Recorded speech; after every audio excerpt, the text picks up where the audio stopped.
first visit to India. It's great to have you with us. And we're here at the World Bank, where we have a large number of young people in particular who are here waiting to ask you, Dr. Kim, a large number of questions. We've also thrown this open to audiences worldwide. If you have the NDTV app, you have to just tap on second screen. You can post your questions and we will take them live. You can also vote on the app on which question you think is the one that we should be asking Dr. Kim, and we will take that for you. First of all, it's such a pleasure to have you here. You spent a couple of days now in India. You went to Uttar Pradesh. You saw the Ganga. You were concerned a bit, I think, about the condition of the Ganga. You know, it was very significant that on my first trip as World Bank president, I got to go to Uttar Pradesh. You know, I had just been in Brazil the week before, and to be in this state that has a larger population than Brazil was very striking. And I learned two things about the Ganga. One, that it's a sacred place, that this is, for hundreds of millions of people, the river is sacred. But I stood there as I watched the nalas dump raw sewage into the river, and I thought, my goodness, what an enormous issue and problem this is. But I also left there knowing that the expenditures on healthcare and education are not what we would like it to be, but there's so much great stuff happening in Uttar Pradesh. You know, at the World Bank Group, our mission, and we're coalescing around very clear mission. One of them is to end poverty, and the other is to boost what we call shared prosperity, economic growth that includes everyone, especially the poor.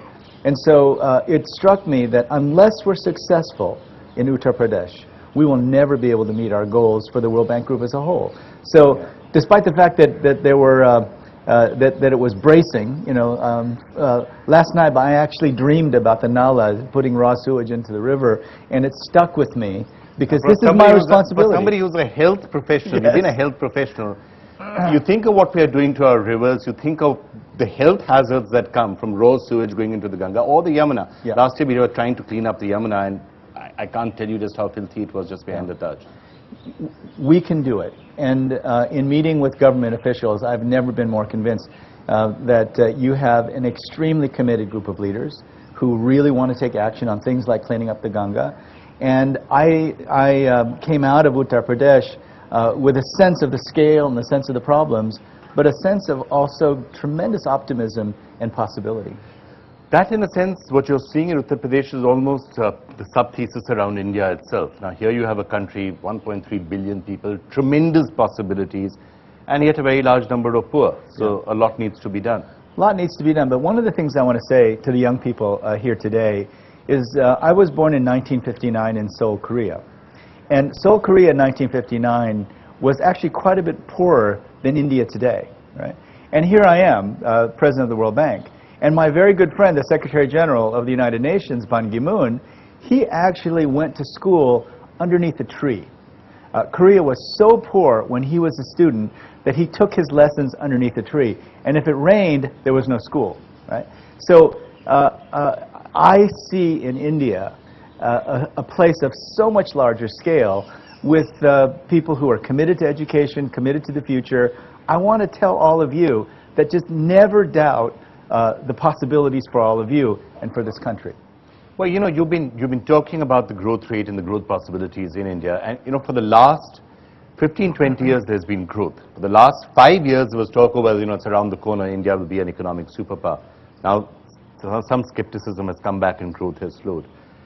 When you look at India from the World Bank's point of view, are you convinced that growth will return? India will be one of the fastest growing countries, taking people out of poverty with it? We're extremely hopeful. Let me put it very starkly. So there are some 1.2 billion people living in absolute poverty in the world, and 350 to 400 million are right here in India. So the only hope we have of ending poverty, and we're talking about ending poverty in this generation, in 10, 15, 20 years, we're trying to figure out exactly the time scale. We want to end poverty in the world. We can't do it without India, so India simply has to grow. India has to make the kind of progress. Here's what I see that's important. In my meetings with the Prime Minister Singh and Finance Minister Chidambara, they understand exactly what it takes. You need to invest, first of all, in infrastructure. And there's something like a $1 trillion infrastructure deficit over the next 5 years. And what Minister Chidambaram told me was that about half of it's going to come from the public sector, and about half of it's got to come from the private sector. So we need massive investment, but it has to be public and private. The other thing that was very impressive to me is that he said, and at the same time, we've got to invest in health, education, social protection. These are not handout programs. These are investments in human capital, the other critical part of ensuring the foundations of economic growth. I saw commitment to both of those in the government, and those are the keys to setting the foundation for economic growth in the future. We're very optimistic. You know, sometimes there's this big debate, and it happens in India all the time, you know, growth versus inclusiveness, growth versus equity. Those are standard questions that have been around, I think, at least for 100 years, perhaps more. Do you think it's either or do you think what the government seems to be saying now is that, look, growth has to be the top priority, but to be able to go on delivering on growth, you've got to make sure everyone is carried with you. The Aam Aadmi, others are taken along with you. You know, this was a classic argument of the past, but one of the things that makes me especially proud of working at the World Bank is that we look at evidence. And there was a time, decades ago, where we were very focused on growth and not so focused on things like health, education, and social protection. But the evidence has evolved, and now what we know is that unless you're making those investments in people, you're going to have a problem. And also, I mean, what did we learn from the Arab Spring? I was just in Tunisia. Of course, we're very concerned about the situation in the Arab Spring countries, but what did we learn? You can have GDP growth, and if it's not inclusive, you're building instability into your societies. So, you know, in Tunisia, the highest rates of unemployment are among the college educated. And what that told me is something was fundamentally wrong. How can that be? These young people who went to college thinking they had a bright future, now the highest rates of unemployment are there. So you've got to build in a plan for inclusion, and that is really what's going to lay the foundations for growth. So for me, I don't think there's a distinction between the two. You got to do both. And the good news is that the government of India understands that as well as any government I've seen. All right, I'm going to start throwing it open both to the audience and also to all of you out there. And I'm going to start by second screen. As I said, open the NDTV app, see the questions there on second screen, tap on the second screen icon. You'll see a list of questions that many people are posting, and you can vote for the one that you think I should ask next. And Dr. Kim, here's what actually ties in what you're just saying. The top rated question at this moment on second screen is, can India take advantage of having the largest number of youth? We do have the largest number of youth. It's what a young country is. It's often said it's going to be a demographic dividend. Can India really take advantage of it? I would say that India must take advantage of having such a thing. India will take advantage. It's not the thing as will, but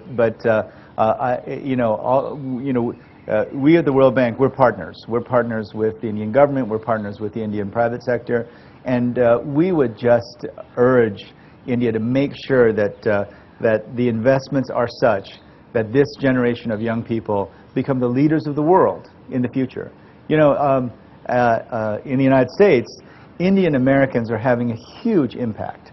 For my role as the former president of Dartmouth, one of the Ivy League institutions, the impact of Indian Americans in the best schools in the United States has been enormous. So we understand what the wave of the future will look like. And I would just say to the young people, you've got to commit to your studies. You've got to commit to being world class in everything that you do. And I think that leadership role will emerge. So you can't see this, that so many people are under 25. You can't see this as a liability. You've just got to figure out a way to make this the greatest advantage for this country. All right, let me just go to some young people and see whether they're equally optimistic in what concerns they might have. Okay, the lady there. Can we get the mic to her? Dr. Kim, when you're talking about health and education and other sectors for development, most poor democracies of the world do not have a functioning health system. How do you think you can bring health back on the table as a very high priority sector to get growth and distribution of wealth? Well, as many of you may know, building an effective healthcare system is one of the very top priorities of this particular government. So what I've promised to do, you know, the World Bank Group president has a lot of responsibilities. but I've committed to tackling a few with great involvement on a personal level. So I promised the Prime Minister and the Minister of Finance and the Minister of Health last night that I would come back in the next few months and that we would come together with a plan for working together around the healthcare system. So, you know, I've had experience building healthcare systems in Haiti, in Peru, in 3 countries in Africa, and I've worked a lot in this particular case. And I've also worked on the healthcare in the United States, where we're spending too much money and actually doing harm by overtreating people. So India is in a place where it can actually lay the foundation of a rational, functioning healthcare system that can deliver across communicable diseases, non-communicable diseases like heart disease and diabetes, tackle vaccinations, and do it for very low cost with great effectiveness. So I'm going to make this one of my personal top priorities to work with the Indian government to tackle this particular issue. And I think it can be done. You know, what often happens in middle-income countries, that as income rises, they begin investing in equipment. MRI machines and CT scanners, shiny machines that seem to impress the population. And the problem is, that's not always the best way to make these investments. So as India increases its commitment to healthcare, we're going to make sure it works. And moreover, we're going to show that the most effective way to do it is link healthcare with education and social protection. Brazil's done a fantastic job at linking those sectors together. Mexico as well. There are really good models from other parts of the world that we can bring to India and make it work in a particularly Indian way. I'm personally very excited about it.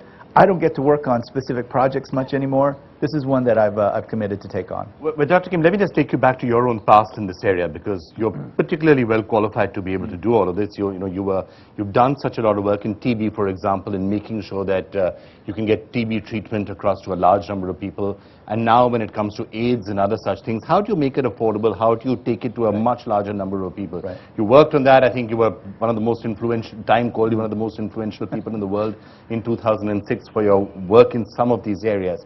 So tell us, in India, set aside the MRI machines, how do you fix some of the major health problems that can be done? How do you eradicate some of these diseases which are still around in India? Yeah. There's been great success in India in a lot of areas. You know, the WorldBank was very fortunate to participate and help support the building of the basic TB control program. And that was really a success. There have been a lot of successes in HIV as well. The task now for every developing country health system in the world is to build a system that can deliver across the priorities. What we're doing right now is one group will do HIV treatment, another group will do HIV prevention, another group will do TB, and they're all sort of individual little stovepiped functions. We now need to bring those together. Again, the great news is countries have done this. I worked in Rwanda for years, and Rwanda has simply said to all the donors, unless you agree to building integrated systems that deliver across the priorities, you can leave the country. And they're very forceful about it. And now, throughout a very poor country, they've got these integrated health systems that are delivering across the different disease categories. This is what India needs. It's the next step for India. It's not that India is behind. No country in the world, very few developing countries in the world, I have to say, has been successful at it. And even in the developed world, we've not been so successful in the United States, where we spend probably 30% more money than we actually need. If India can be successful at building these systems, it will be absolutely the model for the world. Fantastic. Well, some people out there actually have done work in this area. The lady out there, check her. Can you just pass the mic to her? So, my question is, can the World Bank provide some special assistance programs to develop the skills of the vulnerable sections particularly, so as to enhance their income, and which may in a way go to eradicate poverty later on? Yeah, you know, we're already working on some what have been called around the world conditional cash transfer programs.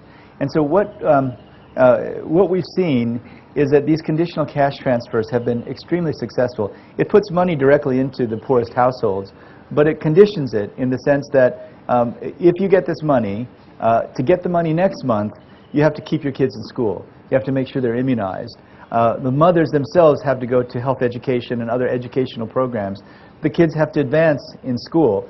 And again, coming from Brazil, I've just seen how this has worked beautifully there. And you know, every country is different, and every country has to make these programs work in its own way. But we're very happy to see that the Indian government is very interested in these kinds of programs, and I think they can work. Moreover, the integration across these sectors, health, education, social protection, I think is a very good strategy. So, you know, India does spend a reasonable amount of money on various subsidies. One of the big concerns that has always been expressed is that you spend all the money, it doesn't actually get to the beneficiaries, which is why there's so much talk this year about direct cash transfers and, you know, somehow getting the cash directly to people. The examples around the world, do they show that by and large that's a good idea? The data from Brazil and the data from Mexico are really overwhelming. I mean, what they did in Mexico was they actually rolled out these programs, but they didn't roll the programs out all at once.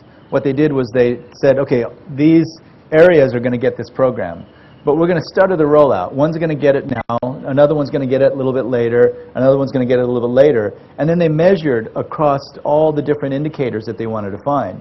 And so what they found was that not only did it have the direct impact, it kept kids in school, kids were eating better, family poverty was going down, but it also helped to spur economic growth, right? That not just in the consumption, but that people were able to participate in the workforce.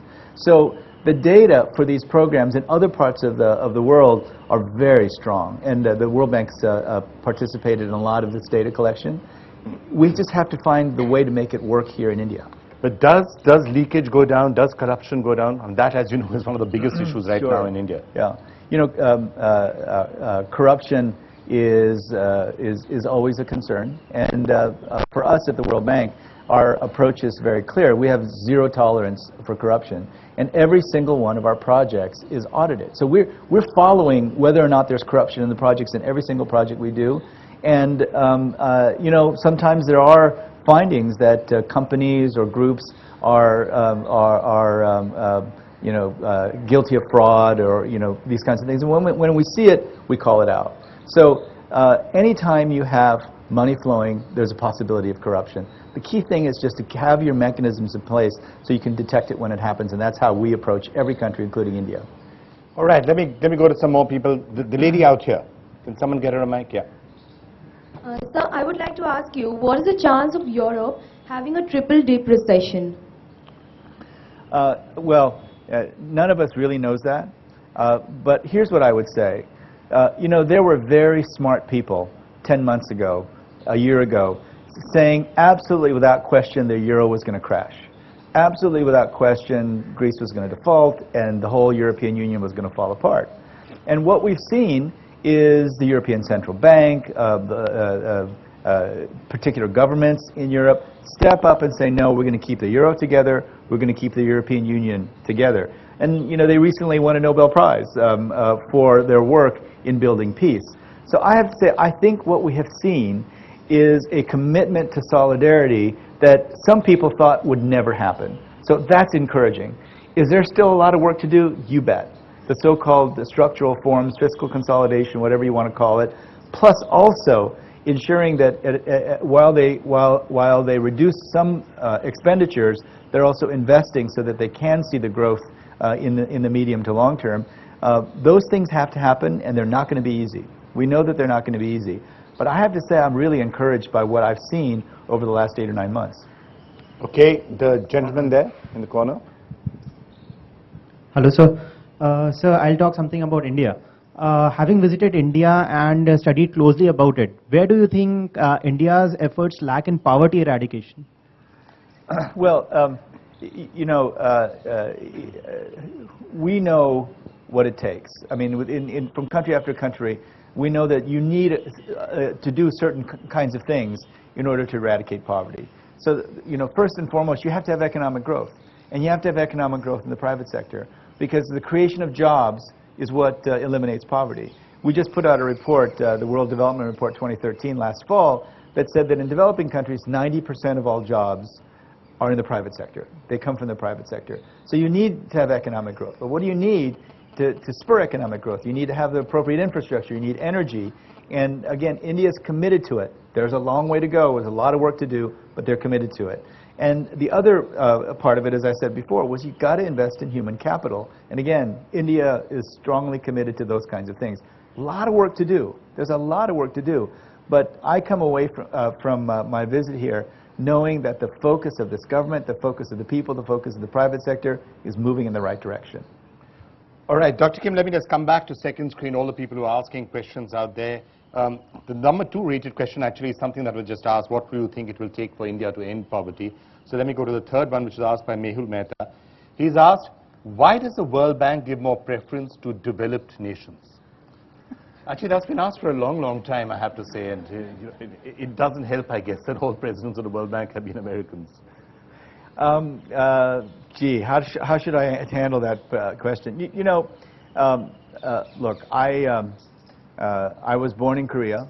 I came to the United States when I was 5 years old. I'm a naturalized U.S. citizen, but I've been working in developing countries for all my life. And over that time, I have come to believe very strongly in multilateralism. And not everyone believes in multilateralism, but I believe in it. I've worked in the UN system. I'm working in the World Bank now. And I believe that you have to have institutions where you have 188 member countries like we do. Right? I can tell you this, whatever the World Bank Group has done in the past, I come into this job having spent most of my adult life fighting poverty. Right? I'm not here at the World Bank Group to give preference to one group of nations or another. I'm here to fight poverty. And what I found is that many of the most important leaders in the developed world share my commitment to fighting poverty. That's why we're here. This is not a political organization. By definition, we're not a political organization. We are an organization focused on ending poverty. We spend a lot of time in the organization making it clear. End poverty, build shared prosperity. That's what we do. And as long as you're committed to those goals, then we'll work with you. So all I can offer up in answer to that very difficult question is my own personal history and my own personal commitment to poverty eradication, which is why I'm here in India, which is why I'm going to come back to India. This country has to be successful for the World Bank Group to be successful. But do you think increasingly the emerging nations, other countries are going to start playing a bigger and bigger role at the World Bank, at the IMF, at other, I mean, the chief economist there, of course, is an Indian, but as you go forward, will the other countries start to play a greater role? I hope so. I mean, I hope so. And it's even more than that. It's not just that the emerging countries have to play a role in the World Bank Group. We at the World Bank Group have to demonstrate that we're relevant and helpful to emerging economies. We have a lot of work to do.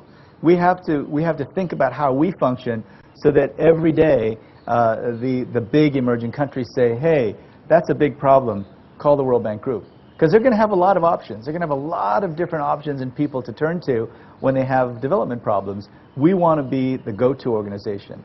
It's not a matter of us sitting back asking them, wondering if they can play a role. That's not it. We're aggressively trying to be relevant for them.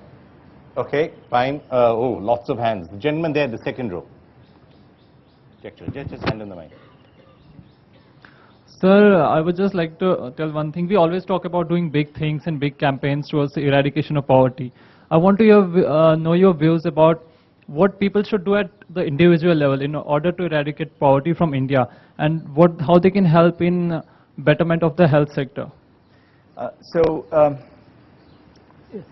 For young people, one of the things I'd say is that you have to find those things which really excite you, right?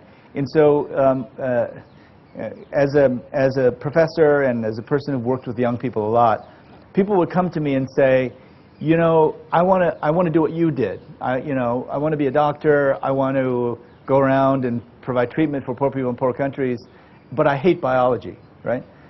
It doesn't make any sense, right? So if what you're really passionate about is technology, what I'd say is build a company like Infosys, employ a lot of people, lift people out of poverty that way, right?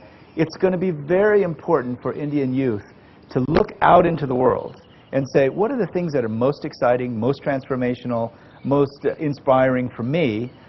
Do those things and make it work here in this country. So there's no prescription that you should go and get become a doctor or do this or that. There's no prescription for that. Now, for citizens, in terms of the healthcare system, I think continuing to demand high-quality healthcare is important. But what we have to understand is that this doesn't mean lots of fancy machines and shining, gleaming emergency rooms. That's not the best way to tackle the health problems of a country like India. It's not even the best way to tackle the health problems of the developed countries. We've got to come up with systems that make sense in this context that will provide a very, for much less money than is spent in some of the developed countries, you can have tremendous impact on the health of the people. That's got to be the goal. Increasing the number of procedures done can't be the goal. The health of the Indian people has to be the goal. And the thing is, most developed countries did not start building their healthcare systems with that purpose in mind. It was a way of getting doctors to be able to do more procedures. That's what happens in many places. If you start with the health of the people as the goal, the implications for how you build the system are different.